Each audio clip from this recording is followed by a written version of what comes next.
আপনি শ্রেষ্ঠ ব্যবসায়িক হতে চান, মুহাম্মদের আদর্শ গ্রহণ করেন। আপনি শ্রেষ্ঠ ড্রাইভার হতে চান, মুহাম্মদের আদর্শ গ্রহণ করতে পারেন। আপনি শ্রেষ্ঠ কৃষক হতে চান, মুহাম্মদের আদর্শ গ্রহণ করেন। আপনি শ্রেষ্ঠ রাখাল হতে চান, মুহাম্মদের আদর্শ গ্রহণ করেন। আপনি শ্রেষ্ঠ কামলা হতে চান, মুহাম্মদের আদর্শ গ্রহণ করেন। আপনি শ্রেষ্ঠ মাজন হতে চান, মুহাম্মদের আদর্শ গ্রহণ করেন। আপনি শ্রেষ্ঠ কর্মচারী হতে চান, মুহাম্মদের আদর্শ গ্রহণ করতে পারেন। আপনি শ্রেষ্ঠ ইমাম হতে চান, মুহাম্মদের আদর্শ গ্রহণ করেন। আপনি এলাকার প্রতিনিধি মেম্বার চেয়ারম্যান হতে চান, আপনি শুধুমাত্র মুহাম্মদের আদর্শ গ্রহণ করেন, আর কিছুই আপনার দরকার নেই।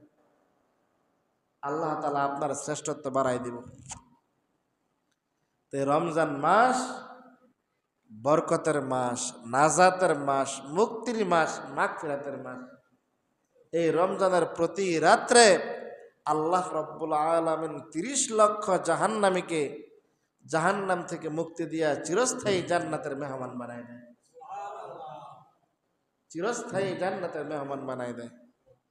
আমাদের মা বাবা, আত্মীয় স্বজন, আমাদের পাড়াপড়শি, নানা নানি, দাদা দাদি অনেকেই কি কবরস্থ।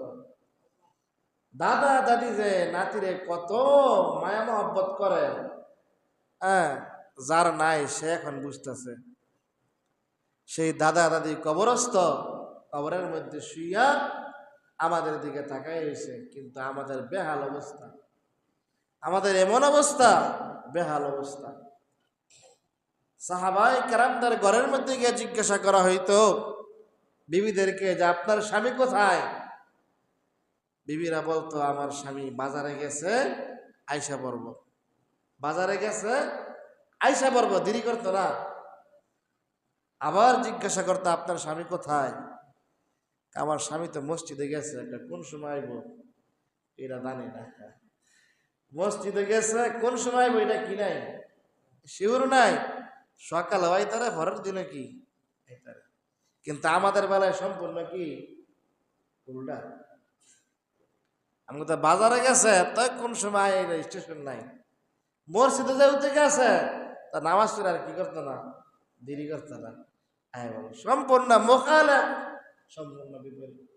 সাহাবায়ে কেরাম রাদিয়াল্লাহু তাআলা আনহু আজমাইনগণ 24 ঘন্টাকে 2 ভাগে ভাগ করছে। এক ভাগ আল্লাহর জন্য দিয়ে দিছেন, আরেক ভাগ নিজের দুনিয়ায় চলার জন্য কাটাই দিছে। কিন্তু আমরা তো 24 ঘন্টার মধ্যে